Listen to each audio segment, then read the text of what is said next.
2 Minute Tuesday, where we show you a bite-sized strategy you can start implementing in your classroom tomorrow. One of the most commonly asked questions is how teachers can curb negative behaviors in the classroom. It's important to remember that all student behavior is a form of communication, and it's up to the teacher to determine the function of that behavior.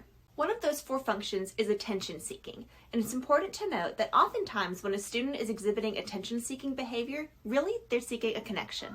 Attention seeking behavior can be one of the most difficult to curb because any attention to the student reinforces that negative behavior. One strategy that can be particularly helpful is positive narration. Positive narration is the act of describing the positive behaviors you see being exhibited in the classroom.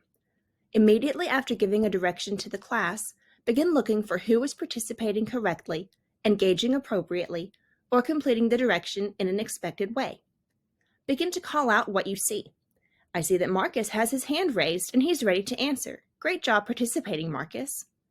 Positive narration can be used when it comes to students who are reinforced by receiving attention because they see other students who are exhibiting positive behaviors receiving attention.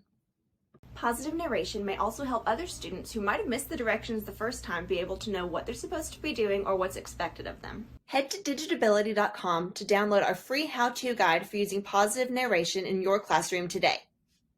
And as always, thank you for joining me for 2 Minute Tuesday.